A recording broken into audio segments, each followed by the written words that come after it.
because Microsoft Windows, yes, you know the name, the household Microsoft Windows users are facing the blue screen of death as errors have been witnessed across the world. Take a look at some of those screens. That's what the recovery loop and the reboot loop currently looks like. Now, many users took to microblogging platform X and other social media platforms to report about this particular issue. As per reports, Windows users are seeing this blue screen errors on their screen, with laptops, personal computers getting stuck on a restart recovery loop. Now, major Microsoft outage is not only affecting normal households, it's also affecting banks, media outlets, and other platforms in several other countries. Also, AWS is also having major issues. We're talking airports, banking systems, companies, even government portals at this point in time. Well, my colleague Karthik Malhotra joins us from the newsroom on this particular breaking story. Karthik, can you help the viewers understand what this blue screen of death, I mean, why it's called a blue screen of death? What all areas across the world has this new, malfunction affected? Is it a reboot loop, a recovery loop? Help the viewers here. Hi Kabir, thanks. So yeah, so the blue screen of death is pretty much, you're stuck. It is as if you're lumped with a machine and there's nothing you can do about it. You can't really reboot it manually. You can't do a hard reset on your machine. And the machine is going to take its own sweet time updating and its own sweet time completing the update. And the users are taking on to X and complaining that they're stuck on that blue screen and the update is actually not going through. Now, at one level, this problem is specific to users of Microsoft-driven OS in their PCs and in their laptops, but this problem is also industry-wide. So, right now, what the reports that we are reading, it's coming all the way from the US, it's coming from Australia, some users in India. In fact, even the Indian airports and flights of Indigo and SpiceJet seem to be disrupted at this moment, because the problem is not just with the Microsoft's Office 365 offering. The problem is also with their cloud services called the Microsoft Azure. So Azure is pretty much the Microsoft go-to platform for all cloud operations that run, applications of airlines, applications of banks, application of retail giants, and pretty much every kind of business out there that opts for a cloud-driven solution either looks at the Amazon AWS or the Microsoft Azure. And Microsoft Azure being being blocked and reporting this blue screen of death pretty much means that operations across banks, across retail outlets, across airlines and airports also seem to be disrupted. So it's obviously a big issue. What we are hearing from Microsoft right now is that they are investigating the matter, but they aren't really yet very particularly saying that this is some sort of either a malware or a cyber attack. That confirmation we're also picking up reports that it's a Windows 10 problem. Is it only exclusive to that particular operating software?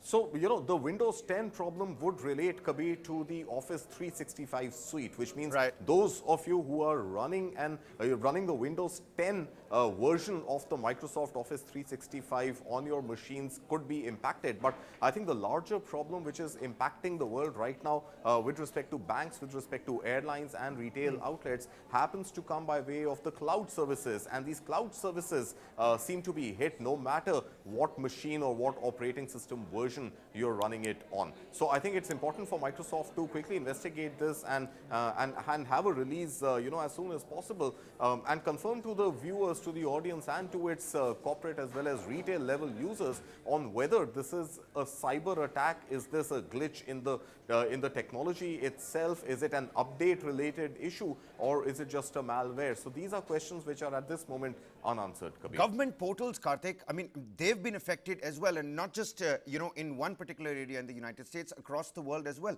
Banking systems, airports, government portals coming to a standstill. One has to talk about a possible potential terror angle here as well.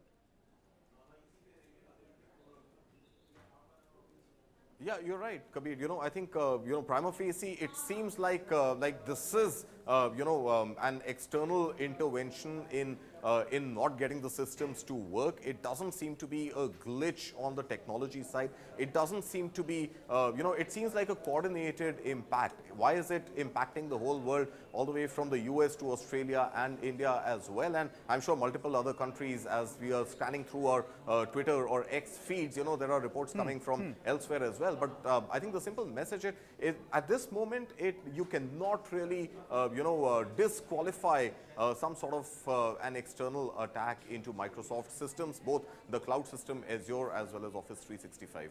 Karthik, this does tell us how much the world depends on Microsoft. And at this point in time, I'm reading one of those Twitter feeds as well. A user from Malaysia has posted about the issue on Reddit, stating Malaysia here, 70% of the laptops are down. I'm just thinking, what are the immediate ramifications? We've already picked up information about several flights getting grounded. What are some of the immediate ramifications that we're going to be looking at, even as the company looks to resolve this issue? So, I think it's a little premature to try and put a number or a numerical context to that, Kabir, but I think it's fairly easy to assume that, especially in developing countries, see, in a country like the US, for example, the penetration of Apple iOS is almost equally split with Microsoft. But in a country like India, most desktops, most PCs continue to run the Microsoft operating system. So pretty much, if one were to stick your neck out and mention a number, I think in India, easily about 90 to 95% of retail users would be on a Windows-driven PC or laptop. So that is the impact that users face. Now, when you talk about government portals, it's not just about those government portals being blocked, and that is the immediate ramification. It's also about what service or what transaction you want to undertake on that government portal. And the ramifications of that would pretty much be a multiplier effect for which it's difficult to quantify a value at this moment. And if you talk about the commercial side of operations which run on Microsoft Cloud, the Azure service, so like I mentioned, between Amazon Web Services, AWS, and Microsoft Azure, these are the two leading cloud platforms in the world. And the services of one half of those getting impacted pretty much suggests that banking operations can take a toll. ATMs may not function, online banking may not function. Corporate level, institutional level transactions could get impacted, and at institutional level transactions, every minute is precious because you're trading in billions of dollars worth, and the interest rate on the tick in the market by just a 0.05 basis could translate to millions of dollars. So at this stage, it's very difficult to really ascertain, even if you talk about airlines. I'm thinking about all those people, Karthik, that were in the middle of their transactions, or in the middle of some important work when this error might have cropped up. Also with us on the broadcast is Amit Dubey, cybersecurity expert. A very warm welcome to you, Mr. Dubey. The blue screen of death, your take on it. Can you simplify it for the viewers out there? Is it just a Windows 10 problem at this point in time? Karthik has been telling us about how, we're looking at immediate ramifications, be it the airlines getting grounded, the banking systems coming to a grinding halt. Is this a recovery loop, and how soon do you think this is going to be, worked upon and fixed? I think first of all, we should understand the amount of losses that could occur because of simple cloud failures. Because we are getting complaints from almost every airline industry, from Indigo to SpiceJet to all companies, from healthcare companies, from logistics companies, because Microsoft is a backbone of many other industries. So it is actually disrupting all kind of businesses, and that is a big challenge because we are losing money every second. Every second it is impacting us. So it's a bigger attack than any other terrorist attack. I think we should consider it to that level. It could be a cyber attack. It could be a glitch. But right now, as I see, because Microsoft traditionally is a secure system, they have been managing it through a distributed network.